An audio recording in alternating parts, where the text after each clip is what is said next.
Zoom in on global affairs with insightful debates and exclusive interviews. This is World Insight. Hello and welcome to World Insight with me, Tian Wei. After the U.S. launched military strikes against Venezuela and forcibly detained the Venezuelan President Nicholas Maduro and his wife, the international community has been reacting strongly.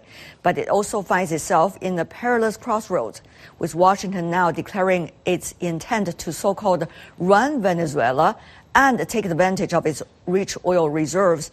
Not to mention threatening Greenland, Cuba, and Colombia. One question has to be asked. Have we entered a new dark era of unchecked hegemonic interference? The backlash has been swift and severe, from protests in over 100 American cities to the halls of power in Brasilia and Havana. The condemnation is near unanimous.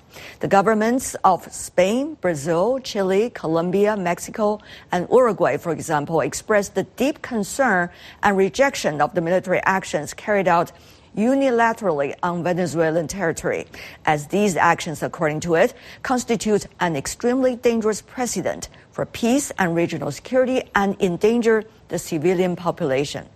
China supports the United Nations Security Council to hold an emergency meeting on the U.S. military action against Venezuela. A Chinese Foreign Ministry spokesperson also said the U.S. action clearly violates international law, the basic norms of international relations, and the purpose of principles of the UN Charter.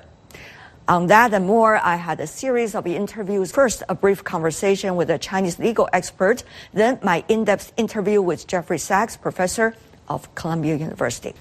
Professor Huo, what a pleasure to see you. Thank you so much for joining us. As a legal expert, tell us more about your assessment of the latest debate, whether the U.S. latest actions toward Venezuela and its leadership is violating the international law.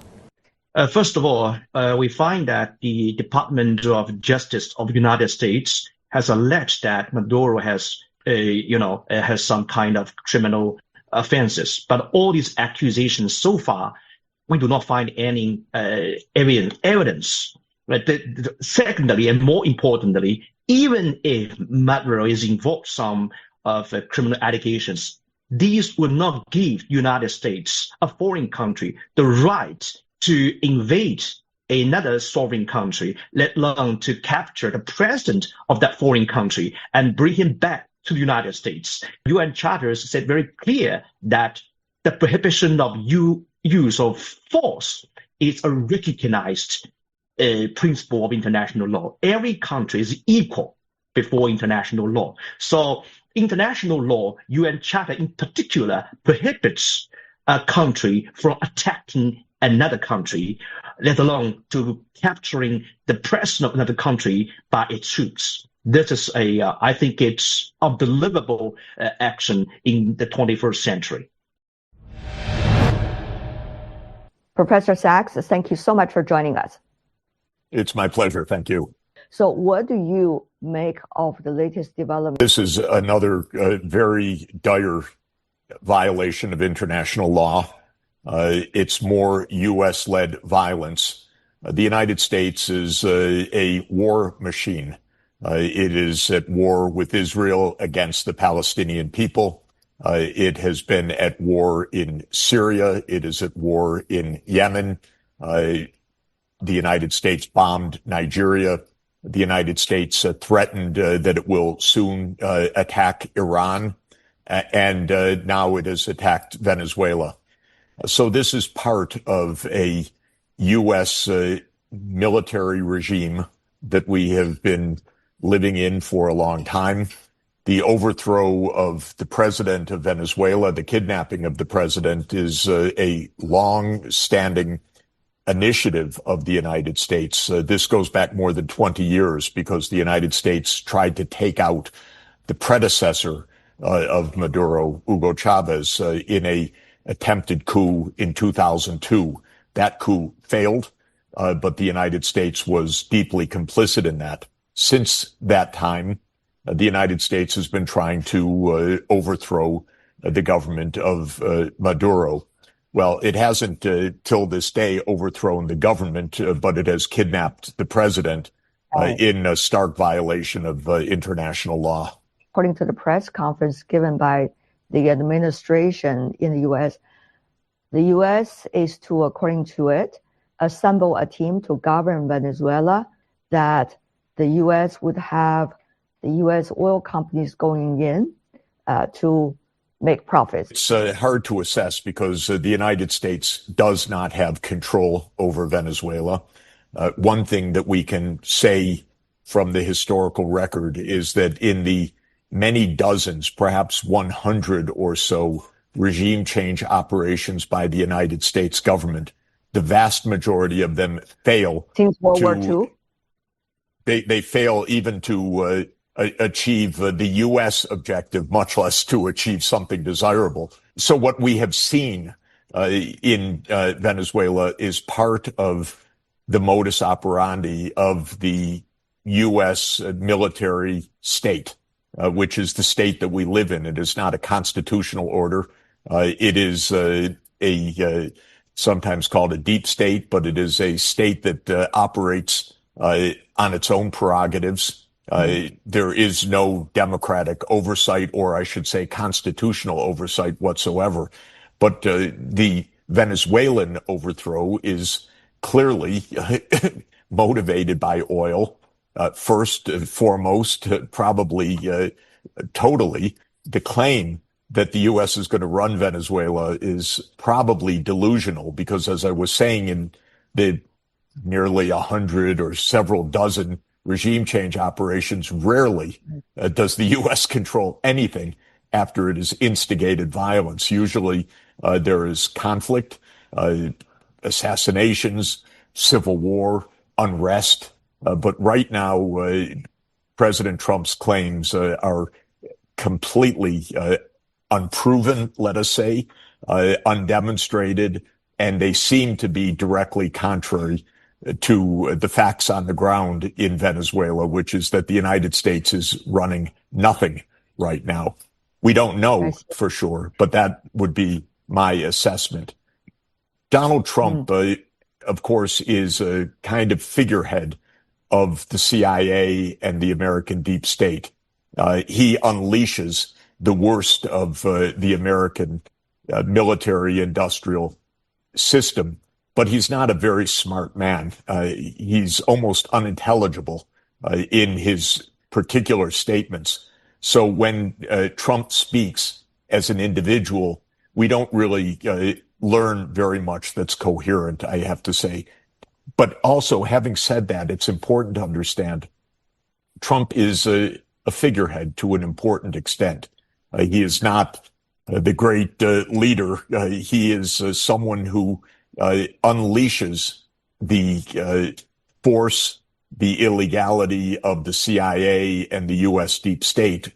And this Venezuela activity is a project that has been underway for nearly a quarter century. We see some Latin American countries, as well as those in the Caribbean, already spoken out against the violation of sovereignty and against international law by the U.S. action. What do you think this latest action by the United States would mean for the region, Latin America, Caribbean countries? Well, Trump is clearly trying to install regimes in the Western Hemisphere that are puppets of the United States. And in Honduras, there's a contested election where the United States has intervened to try to install a Trump puppet. Trump threatened Mexico openly in the press conference, saying that the Mexican president isn't really in control. We'll have to deal with that. Trump is making threats against Panama. He has threatened the president of Colombia. Trump said in his press conference, the United States dominates and controls the Western Hemisphere. I'm not quoting verbatim, but that was the essence of his statement, that the United States controls the Americas. And in Trump's mind and in the CIA mind, that means the right to install regimes. There are some that are speaking out. Trump or the CIA will perhaps try to take actions to unseat those governments. This is a thuggish regime that we have right now. It is extra-constitutional. It is not governed by law. It is a regime of power. And Trump expressed as much explicitly in his press conference. Also threats against the Cuba and Colombia governments. Very explicit. Part of this aim is to bring down the Cuban government as well. You see, Cuba had a revolution now 67 years ago, and the United States has been punishing Cuba for that fact, for that audacity to exercise its sovereignty for 67 years. And it has tried to crush Cuba repeatedly. It invaded Cuba, of course, at one point almost bringing the world to nuclear war in the aftermath when the Soviet Union installed nuclear missiles in Cuba in the aftermath of the U.S. invasion. So this is a very long story in this region. But Trump has unleashed the most violent side of the American military-industrial state. Earlier, we have seen, footages coming out of Florida at the New Year party held by the First family, with a celebration there, while the first couple coming out and suggesting for world peace. So how is this event likely to impact or have rippling effects elsewhere in the world as well, not just in Latin American and Caribbean areas? I think this should make clear to everybody the state of affairs, which I've many times tried my best to explain, which is that the United States is ruled by a military-industrial complex, as President Eisenhower told us already 65 years ago in his farewell address. That remains true until today. At times, it is kept somewhat under control by the politicians, but Trump has unleashed it fully in many parts of the world. So the U.S. is a violent regime, and this has been laid clear for people to see. The ramifications of that are, of course, very serious. The world edges closer to world war. Trump himself actively speaks about war in all different parts of the world. But most importantly, most tragically, most dangerously, this U.S. government has ripped up the UN Charter. Let's be absolutely clear about that. Right. And the UN Charter is not a game. The UN Charter is our lifeline. It is a way to avoid the disasters of war that befell the world twice in world wars in the 20th century, but now in a nuclear age would end the world entirely. That's why we have the UN Charter. But the United States, I think pretty much alone in the world, is ripping up the UN Charter. China is trying very hard to defend it. Smaller countries all over the world depend on it. They don't want this kind of thuggery. But the United States doesn't care at all about the international law. I have to add that Europe has again displayed how absolutely pathetic and vassal-like it is. There's hardly a murmur out of Europe of opposition. They're so terrified of themselves or the United States, I don't know exactly what it is, that there isn't a moment of honesty coming from Europe. The UN Secretary General responded to the latest U.S. military attacks against Venezuela and the apprehension of the Venezuelan president and his wife. However, it is a time when the global governance, especially the UN system, is under the threat of being weakened. What do you make of the current realities of how at all the international community can react to the latest action? Well, I think the basic facts are these. The United States basically led the invention of the United Nations, but that was under our greatest president, Franklin Delano Roosevelt. At this point, the United States is actively undermining, if not aiming to destroy the United Nations, if we're clear about it. The U.S. disdains the United Nations. It absolutely does not abide by UN principles, by the UN Charter, by treaties that the United States has entered into, such as the Climate Change Treaty, and so forth. The U.S. is walking out of the UN organizations. Now, the U.S. is one of 193 UN member states.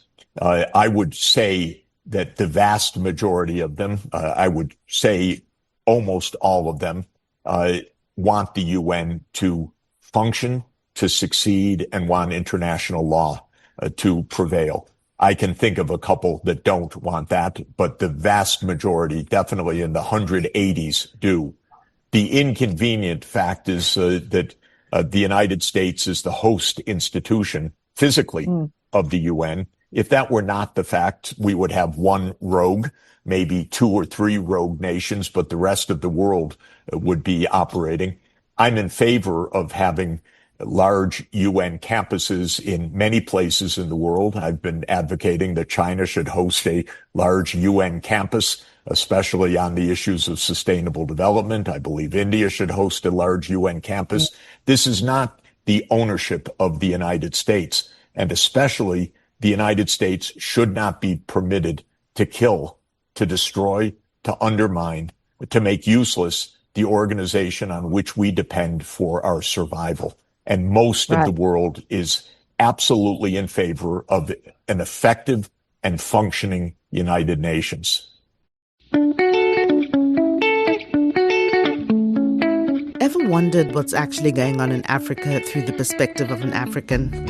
How are things really going between China and Africa? What's the narrative of this relationship? Well, get a perspective with China-Africa Talk. Hear from African diplomats, entrepreneurs, academics, Chinese natives, and more. Get on our wavelength every week to find out what's real with China-Africa Talk. Find us on your favorite podcast. We'll see you there.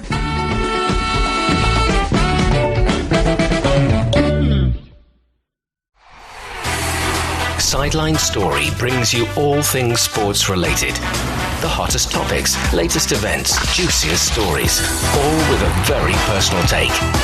Subscribe to Sideline Story Podcast for heated sports discussions covering events that are happening in China and around the world. In different U.S. cities, especially major ones, from the east to the west, there have been protests and demonstrations against the U.S. government actions toward Venezuela. I think there's one thing that I would like the whole world to understand very clearly, and that is that the U.S. security state, the CIA, the National Security Agency, the White House, do not represent the American people. This is not a constitutional order. This is nothing about democratic viewpoints or the public opinion. So when people demonstrate, they're expressing their opposition and their outrage, their sense that this endangers the United States. But the decisions that are being made have nothing to do with the opinions of the American people. This is how our government functions right now. It functions independent of the common good of the American people and of the opinions and attitudes of the American people. There is no attempt at public discourse.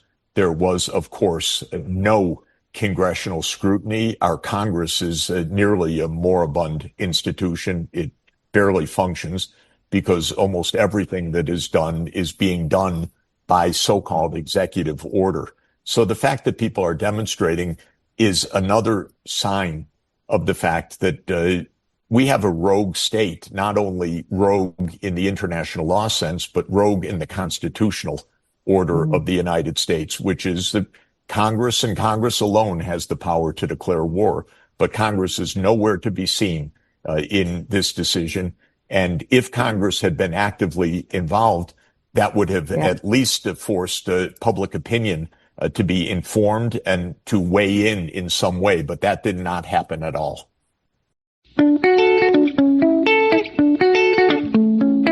Ever wondered what's actually going on in Africa through the perspective of an African? How are things really going between China and Africa? What's the narrative of this relationship? Well, get a perspective with China-Africa Talk. Hear from African diplomats, entrepreneurs, academics, Chinese natives, and more. Get on our wavelength every week to find out what's real with China-Africa Talk. Find us on your favorite podcast. We'll see you there.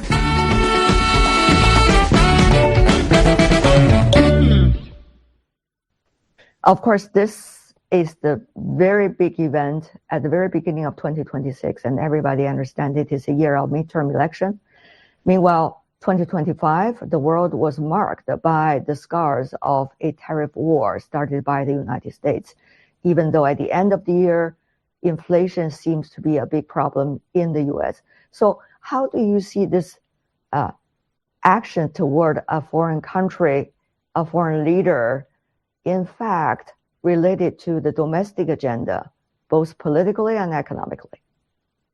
I don't actually think that this is, for example, a diversion from domestic issues. This is basically the deep state operating on its prerogatives, and as I've emphasized, operating on a long-term plan, just as NATO enlargement to Ukraine, which provoked the Ukraine war, was a long-term plan.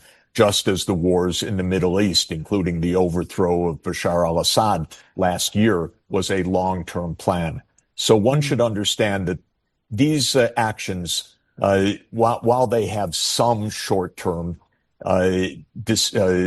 antecedents or contextual role, are basically deep state issues, and Trump himself is more of an enabler, not very intelligent, not very coherent, but not even the core progenitor of this behavior.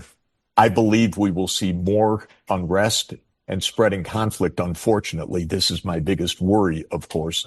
I hope I'm wrong, but Trump has basically signaled the intention to expand a war with Iran, and that could happen in coming days, actually. This is Israel's intention. The United States is joined at the hip with Israel, and so there could be an expanded war in the Middle East soon. That would be vastly more dangerous than what's happening in Venezuela, which is dangerous enough. But that could be a complete global explosion if that happens. What are you looking at most closely to see what eventually will be the nature of this latest event? I'm watching two things. One, of course, is developments on the ground in Venezuela. The United States does not control or run Venezuela, at least not at this moment. I don't think the United States can run Venezuela. I think Trump was being delusional in his statements. But there is a real chance of increased violence, even civil war. The idea that kidnapping the president and his wife leads to control of Venezuela by the United States seems to me extraordinarily unlikely. And I don't believe that this is how things go down. Of course, in the U.S., we've been told that this is how things work for decades and decades, but they don't work the way that we're told by the deep state. So I expect in Venezuela that it will not go so smoothly in the direction that Trump said. Whatever one thinks of that, I think that the president was absolutely speaking delusionally. The second thing that I'm looking at is the United Nations. There will be a UN Security Council meeting imminently. I'm wondering whether there is support for the UN Charter, whether the UN is still alive, whether a brazen attack by the United States on a sovereign nation will just be allowed to pass, whether European ambassadors at the UN will make excuses for their boss, the United States, or whether they will stand up to the rule and defend the international rule of law. So these are the two things that I'm watching. Will the world outside of the United States unify to save peace and international law? This is vital. Yeah. And what will happen on the ground in Venezuela. And that's all the time we have for today. I'm Tian Wei on behalf of the team. Thanks for being with us. We'll see you tomorrow.